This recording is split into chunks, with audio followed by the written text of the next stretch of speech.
Hello बच्चों, कैसे आप सभी। आई होप आप सभी बहुत अच्छे होंगे। आज के इस वीडियो में, आज के इस लेक्चर में हम लोग डिस्कस करेंगे magnetic force and Coulomb's law. तो टॉपिक देखकर, टॉपिक नेम कूलम्ब्स लॉ देख के आपके मन में ख्याल आया होगा कि सर कूलम्ब्स लॉ तो हम लोग इलेक्ट्रोस्टैटिक में डिस्कस कर चुके हैं, तो क्या आज भी हम लोग कूलम्ब्स लॉ पढ़ेंगे। बिल्कुल आप सही सोच रहे हैं, आज भी हम लोग कूलम्ब्स लॉ पढ़ेंगे। इलेक्ट्रोस्टैट में जो हम लोग कूलम्ब्स पढ़े वो किससे रिलेटेड था, तो इलेक्ट्रिक फोर्स से। और आज का जो कूलम्ब्स लॉ हम लोग डिस्कस करेंगे वो मैग्नेटिक फोर्स से रिलेटेड होगा। बिल्कुल दोनों सिमिलर कॉन्सेप्ट पे है, कॉन्सेप्ट बिल्कुल दोनों का एक जैसा है। तो आज का टॉपिक होने वाला है मैग्नेटिक फोर्स। तो इलेक्ट्रोस्टैट की अगर बात कर ले हम, तो इलेक्ट्रोस्टैट में हम लोग पढ़े थे इलेक्ट्रिक फोर्स। तो इलेक्ट्रिक फोर्स क्या था, तो दो पॉइंट चार्ज के बीच में जो फोर्स लगता था उसको हम लोग इलेक्ट्रिक फोर्स कहते थे। The force acting between two point charge is called electric force. दो पॉइंट चार्ज के बीच में जो फोर्स लगे उसको कहते थे इलेक्ट्रिक फोर्स। आज डिस्कस करने वाले हैं मैग्नेटिक फोर्स। सिमिलर एकदम बिल्कुल उसी तरह डिफिनेशन इसका भी है।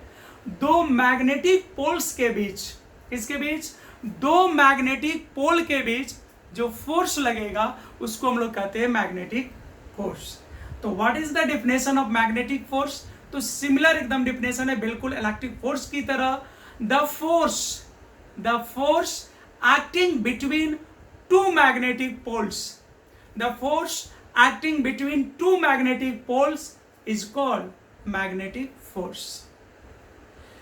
तो जैसा कि हम लोग जानते थे कि जब हम लोग इलेक्ट्रोस्टैट की अगर बात कर ले तो वहां पे इलेक्ट्रिक फोर्स का नेचर के बारे में पढ़े थे।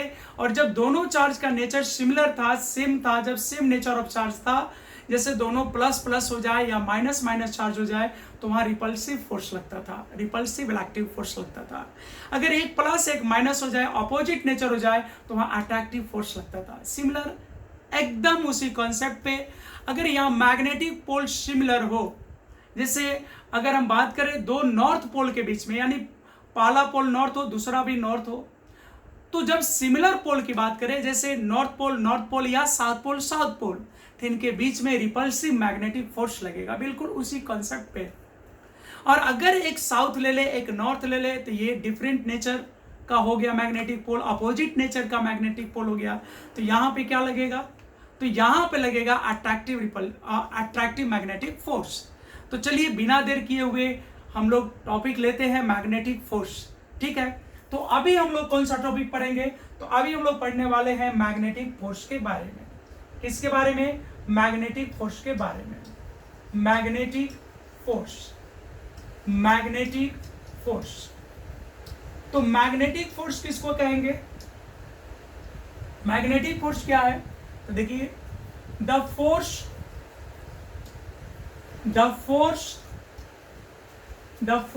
acting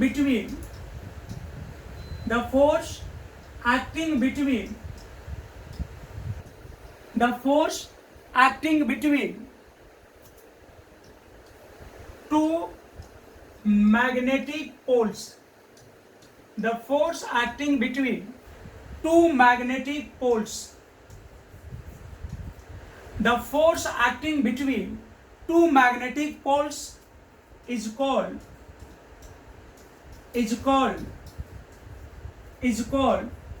magnetic force, is called magnetic force. What is magnetic force? The force acting between two magnetic poles is called magnetic force. तो दो मैग्नेटिक पोल के बीच में जो फोर्स लगेगा उसको हम लोग क्या कहते हैं, मैग्नेटिक फोर्स। कब इसका नेचर अट्रैक्टिव होगा, कब इसका नेचर रिपल्सिव होगा। तो इलेक्ट्रोस्टैट के जब हम लोग इलेक्ट्रिक फोर्स पढ़ रहे थे, इलेक्ट्रोस्टैट में जब इलेक्ट्रिक फोर्स डिस्कस कर रहे थे तो वहां पर हम बताए थे कि अगर चार्ज नेचर सेम हुआ, सिमिलर हुआ, यानी लाइक चार्ज के बीच में रिपल्सिव इलेक्ट्रिक फोर्स लगता है, और अपोजिट यानी अनलाइक नेचर ऑफ चार्ज के बीच में क्या होता है, अट्रैक्टिव फोर्स लगता है। तो सेम बिल्कुल उसी कॉन्सेप्ट पे यहाँ पे नोट कर लेंगे आप लोग। If if nature of magnetic pole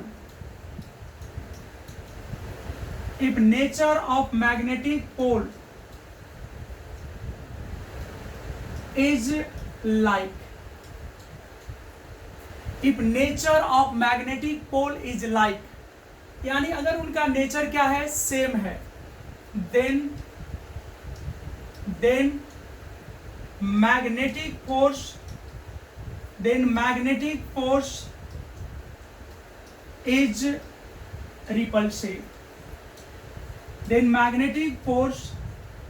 repulsive. If nature of magnetic pole is like, या सिमिलर बोल सकते हो, if nature of magnetic pole is similar, same, then magnetic force is repulsive. ठीक है. दूसरा पॉइंट जो है इसका अपोजिट कर लेते हैं. if nature of magnetic poles is unlike, opposite भी बोल सकते हो, डिसिमिलर भी बोल सकते हो, तो उस स्थिति में मैग्नेटिक फोर्स क्या होगा, देन मैग्नेटिक फोर्स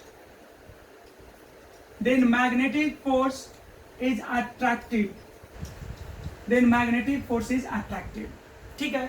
तो अगर आपसे कोई पूछे व्हाट इज मैग्नेटिक फोर्स, क्या बोलोगे? तो आप बोलोगे दो मैग्नेटिक पोल के बीच में लगने वाले फोर्स को क्या कहते हैं, magnetic force. The force acting between two magnetic poles is called magnetic force. कोई प्रॉब्लम? अब है कि इसका नेचर कब रिपल्सिव होगा, ये मैग्नेटिक फोर्स कब अट्रैक्टिव होगा, तो जब दोनों पोल का सेम नेचर होगा, जब दोनों पोल का नेचर सिमिलर होगा तो वहां पे रिपल्सिव मैग्नेटिक फोर्स लगेगा. अगर नेचर अनलाइक हुआ, अलग अलग हुआ, जैसे एक नॉर्थ हो गया एक साउथ हो गया, तो वहां पे अट्रैक्टिव नेचर का फोर्स लगेगा. तो यहां पे हमने लिखा है if nature of magnetic poles is similar, is like, then magnetic force is repulsive. अगर लाइक हुआ, सिमिलर हुआ, सेम हुआ, अगर नेचर सेम हुआ, तो उस कंडीशन में मैग्नेटिक फोर्स क्या होगा, रिपल्सिव होगा. जैसे नॉर्थ पोल के बीच में कैसा लगेगा, तो repulsive magnetic force. South pole के बीच कैसा लगेगा, तो रिपल्सिव मैग्नेटिक फोर्स. अगला पॉइंट है if nature of magnetic pole is unlike, जैसे मतलब डिसिमिलर बोल सकते हो या अनइक्वल अनलाइक बोल सकते हो. मतलब जैसे एक साउथ बोलो एक नॉर्थ बोलो, तो साउथ और नॉर्थ के बीच में क्या होगा, तो वहाँ रिपल्शन होगा. लाइक जैसे इलेक्ट्रोस्टैट में हम लोग पढ़ते थे, प्लस माइनस के बीच में क्या होगा, तो अट्रैक्टिव फोर्स होगा. तो यहाँ भी क्या लगेगा, जब अनलाइक रहेगा तो अट्रैक्टिव मैग्नेटिक फोर्स होगा. क्या होगा, अट्रैक्टिव मैग्नेटिक फोर्स होगा. अनलाइक रहेगा तो क्या होगा, अट्रैक्टिव मैग्नेटिक फोर्स होगा. कोई प्रॉब्लम है? अब क्या पढ़ेंगे, अगला टॉपिक हमारा होगा Coulomb's law related with magnetic force. अगला टॉपिक क्या होने वाला है, तो अगला टॉपिक है Coulomb's law related with magnetic force, यानी मैग्नेटिक फोर्स से रिलेटेड कूलम्ब का नियम. तो आइए देखते हैं अगला टॉपिक. तो अगला टॉपिक है कूलम्ब्स लॉ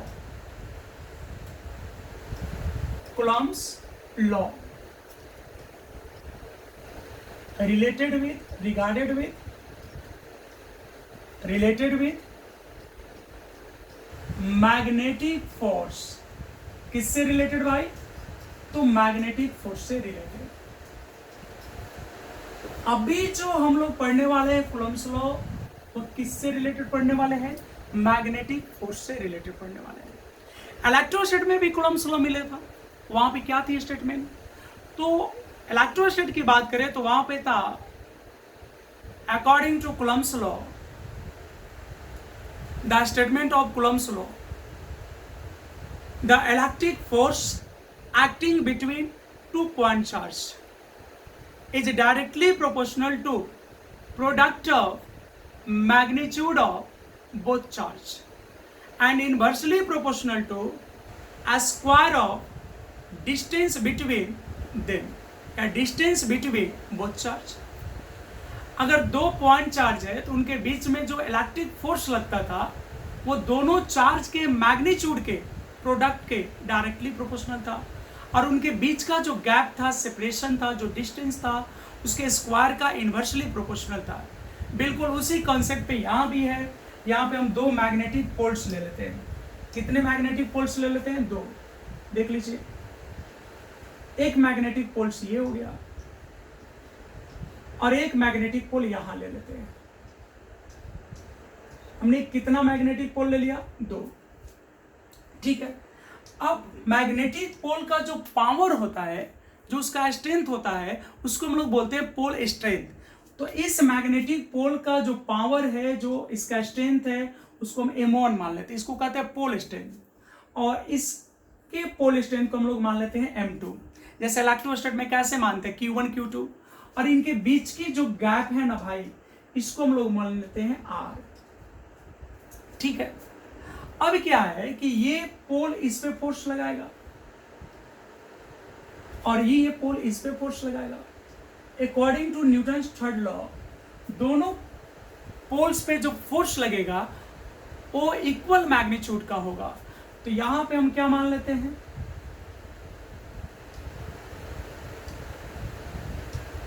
दोनों फोर्स को हम लोग F मान लेते हैं। यहां पर मान लिया फोर्स F लगा और यहां पे भी फोर्स F लगा। अब स्टेटमेंट क्या है? तो यहां पर लिख लेते हैं इट स्टेट्स दैट, या फिर लिख सकते हैं according to Coulomb's law. According to Coulomb's law, according to Coulomb's law, according to Coulomb's law, यानी कूलम्ब्स लॉ के द्वारा, कूलम्ब्स लॉ के अनुसार क्या था?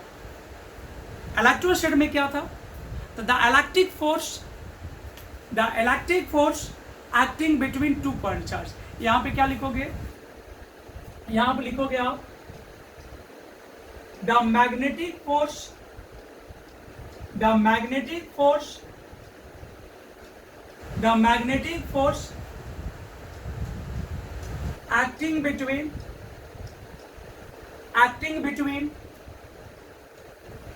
two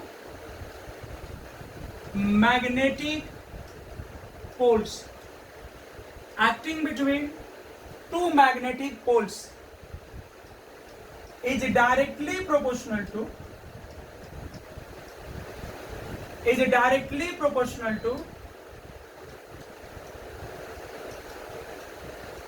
is directly proportional to product of, directly proportional to product of magnitude of, product of magnitude of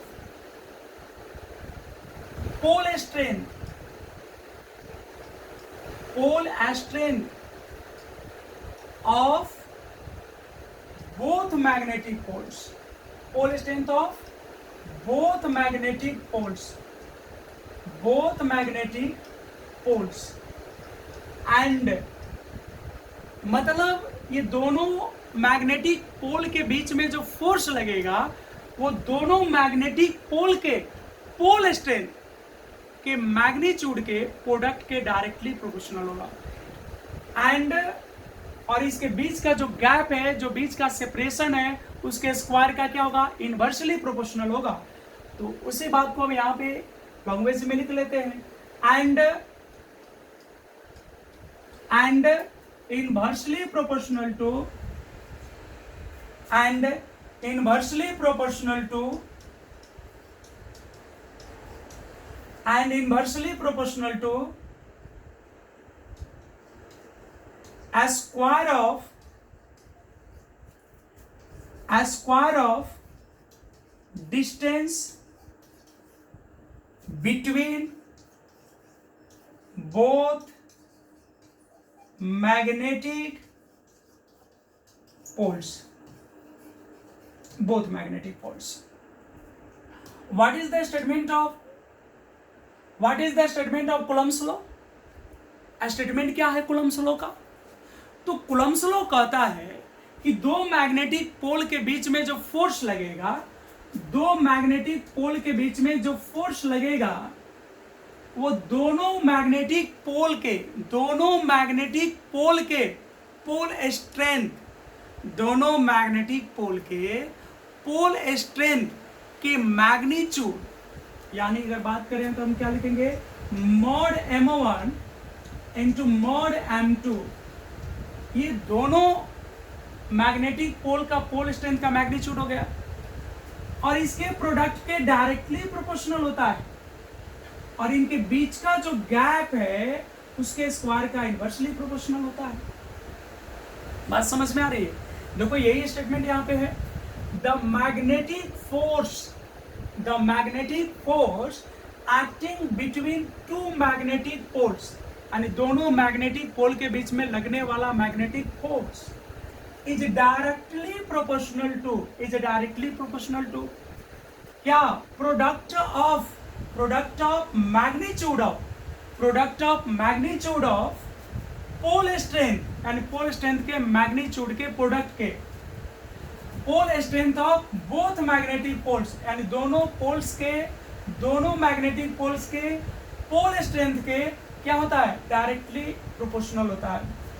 the magnetic force acting between two magnetic poles is directly proportional to product of magnitude of pole strength of both magnetic poles, यानी दोनों magnetic poles के pole strength के magnitude के product के directly proportional होता है, and inversely proportional to square of distance between both magnetic poles, और दोनों मैग्नेटिक पोल के बीच का जो डिस्टेंस है उसके स्क्वायर का इनवर्सली प्रोपोर्शनल होता है। बात क्लियर है?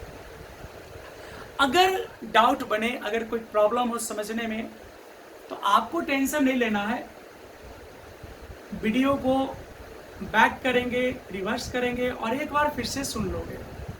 ऐसे हमें उम्मीद है कि आपको रिपीट करने की जरूरत नहीं पड़ेगी, क्योंकि आप एक बार कूलम्ब्स लॉ पढ़ चुके हैं, एक बार स्टडी कर चुके हैं, और बिल्कुल मिलता जुलता कॉन्सेप्ट है भाई। अब बताओ, अगर इस रिलेशन को इक्वेशन में चेंज करें तो कोई प्रोपोर्शनल कांस्टेंट तो आएगा, अगर इस साइन को हटाए तो बदले में कोई कांस्टेंट आएगा। तो चलो इस साइन को हटाते हैं हम, और बदले में आएगा F इक्वल टू के, कप्पा भी बोल सकते हो, जनरली हम लोग के बोल देते हैं। अब mod m1 into mod m2 upon r square. अब जैसा कि सबको पता है k जो है एक प्रोपोर्शनल कांस्टेंट है। अब इस k के बारे में हम लोग जानते हैं। चलिए नेक्स्ट पेज की ओर चलते हैं। Here k is proportional constant. क्या k जो है ना भाई वो क्या है, here k is proportional constant. k क्या है, यहां पे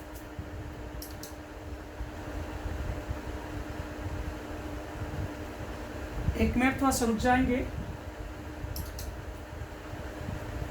लाइट कट हो गया, कोई बात नहीं, देख लेते हैं फिर से। तो स्टेटमेंट क्या था हमारा कूलम्ब्स लॉ का? According to Coulomb's law the magnetic force, यानी कूलम्ब्स लॉ के अनुसार दो मैग्नेटिक पोल के बीच में जो मैग्नेटिक फोर्स लगता है वो दोनों मैग्नेटिक पोल के पोल स्ट्रेंथ के मैग्नीट्यूड के प्रोडक्ट के डायरेक्टली प्रोपोर्शनल होता है, और उनके बीच का जो गैप होता है उसके स्क्वायर के इनवर्सली प्रोपोर्शनल होता है। ठीक है, तो हम लोग अभी जस्ट यहाँ पे पढ़े F इक्वल टू आया था K mod m1 into mod m2 upon r square. अभी प्रीवियस पेज में यही आया था। तो इसको अगर हम आगे बढ़ाए तो ये K क्या है, प्रोपोर्शनल कांस्टेंट। तो लिखेंगे यहाँ पे here K is proportional constant. K क्या है? प्रोपोर्शनल कांस्टेंट है। एंड इट्स वैल्यू इज, इसका वैल्यू जो मैग्नेट में होता है वो होता है mu naught by 4 pi Newton पर एम्पियर स्क्वायर। ऐसा ही सिस्टम है। किसके लिए? फॉर एयर और वैक्यूम। एयर और वैक्यूम के लिए, एयर और वैक्यूम के लिए K का वैल्यू कितना होता है? Mu naught by 4 pi.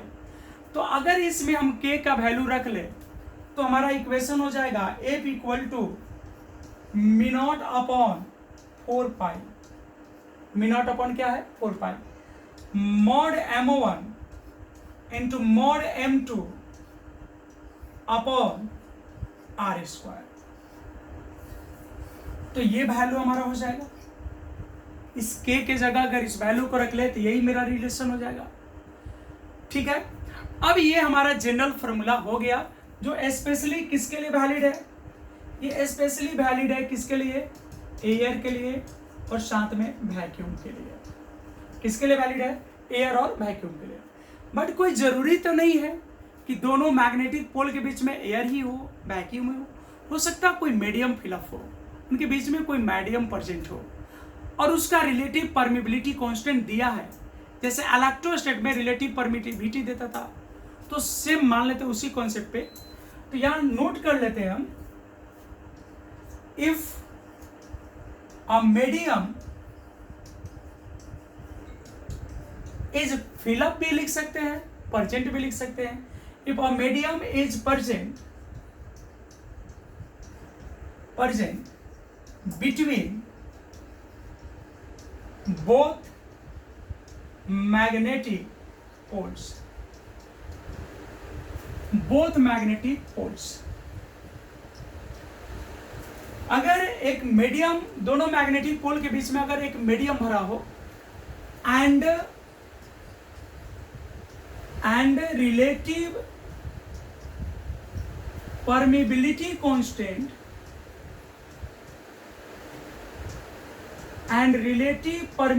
Constant जैसे इलेक्ट्रोस्टैट में जब हम लोग कूलम्ब्स लॉ पढ़ रहे थे तो वहाँ पे परमिटिविटी कांस्टेंट पढ़ रहे थे। यहाँ पे म्यू नॉट जो है उसको हम लोग परमिबिलिटी कांस्टेंट कहते हैं, वहाँ पे एप्सिलॉन नॉट को हम लोग परमिटिविटी कांस्टेंट कहते थे। ठीक है, तो अगर दोनों मैग्नेटिक पोल के बीच में एक मीडियम फिलअप हो और उसका परमिबिलिटी कांस्टेंट क्या हो?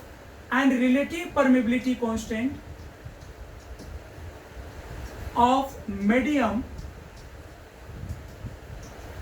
इज एप्सिलॉन आर नहीं, इज म्यू आर, और उस मीडियम का रिलेटिव परमिबिलिटी क्या हो? Mu r. तो आपका ये जो इक्वेशन है अब हो जाएगा मीडियम के लिए। जब मीडियम फिलअप कर दोगे तो F equal to mu not into mu r upon 4 पाई,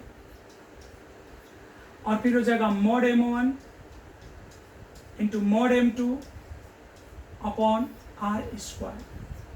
बिल्कुल इलेक्ट्रोस्टैट की तरह। कैसे? वहाँ पे जब परमिटिविटी लेते थे हम लोग, कोई मीडियम फिलअप कर देते थे जिसका रिलेटिव परमिटिविटी एप्सिलॉन आर था, तो हमारा इलेक्ट्रिक फोर्स का फॉर्मूला हो जाता था F equal to 1/4 pi epsilon not epsilon r mod Q1 into mod Q2 upon r square था ना। तो सेम उसी तरह mu not into mu are.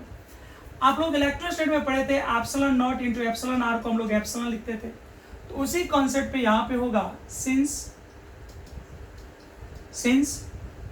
Mu not into mu r को हम लोग म्यू लिखते हैं, mu not into mu r को हम लोग क्या लिखते हैं? म्यू लिखते हैं। तो अब हमारा फॉर्मूला हो जाएगा एफ का mu upon 4 pi mod M1 into mod M2 upon r square. तो ये दो मैग्नेटिक पोल्स के बीच का फोर्स का फॉर्मूला हो गया अकॉर्डिंग टू कूलम्ब्स लॉ। किस लॉ के आधार पे? Coulomb's law. उम्मीद कर आपको समझ में आ रहा होगा। अब प्रश्न ये है कि फोर्स तो वेक्टर क्वांटिटी है, तो इसका वेक्टर फॉर्म क्या होगा? कुछ नहीं, इधर पोजीशन वेक्टर, क्योंकि ये स्केलर है, ये पोल स्ट्रेंथ स्केलर है, तो ये जो डिस्टेंस है ये अगर स्ट्रेट है तो फिर उसको डिस्प्लेसमेंट या फिर पोजीशन वेक्टर के फॉर्म में हम लोग ट्रीट कर सकते हैं। तो यहाँ जो इस वेक्टर का जो डायरेक्शन होगा वो पोजीशन वेक्टर के अलोंग होगा, क्योंकि दो पोल्स के बीच में डिस्टेंस हमारा स्ट्रेट था और उसी डायरेक्शन में फोर्स लगा था। ठीक है, तो हमारा अगर इसको वेक्टर फॉर्म में बदलना चाहे हम तो बस वहाँ पे मल्टीप्लाई कर देंगे क्या, पोजीशन वेक्टर से। तो वेक्टर फॉर्म हो जाएगा, इन वेक्टर फॉर्म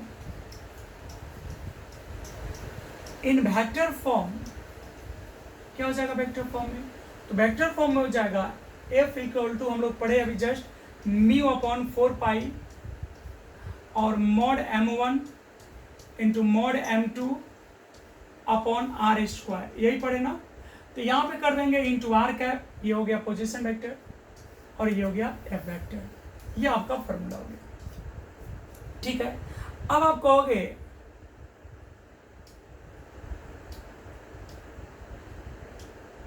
आप कहोगे यहाँ पे कि ये आर कैप क्या है सर, ये आर कैप क्या है यहाँ पे? तो हियर आर कैप क्या है? Unit position vector, unit position vector क्या है? Unit position vector. अब ये आपका कूलम्ब्स लॉ समाप्त हो गया। यहाँ पे एक बड़ी फेमस क्वेश्चन है, ऑब्जेक्टिव में पूछता है। चलिए क्वेश्चन को देख लेते हैं हम लोग, क्या क्वेश्चन है भाई। तो क्वेश्चन ये है, the SI unit of pole strength, the SI unit of pole strength, यानी एम के बारे में पूछा है। पोल स्ट्रेंथ को हम लोग एम से लिखते हैं। यूनिट क्या दिया है? एक है न्यूटन पर एम्पियर, बी है एम्पियर पर मीटर, सी दिया है न्यूटन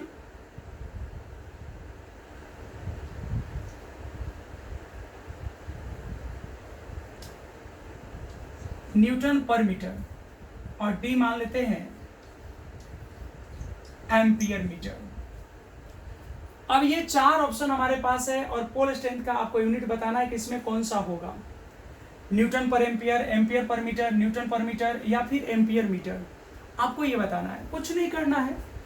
आपको क्या करना है, पहले फॉर्मूला देखो। आपका मैग्नेटिक फोर्स का फॉर्मूला था म्यू नॉट अपॉन 4 पाई, क्या था? म्यू नॉट अपॉन 4 पाई। उसके बाद था M1 into M2 upon R square.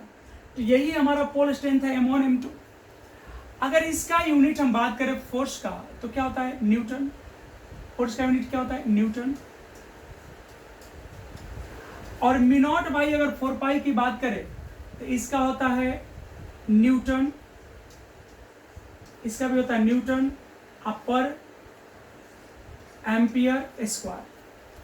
इसका क्या होता है? न्यूटन पर एम्पियर स्क्वायर। और ऊपर पोल स्ट्रेंथ को छोड़ दो, कितना पोल स्ट्रेंथ है? M1 और M2 दोनों पोल स्ट्रेंथ है। तो दोनों पोल स्ट्रेंथ है, पोल स्ट्रेंथ को हम लोग क्या लिखते हैं? M। तो हमने इस पोल स्ट्रेंथ को pole strength into pole strength, pole strength गुने पोल स्ट्रेंथ, तो हम पोल स्ट्रेंथ का स्क्वायर कर दिए।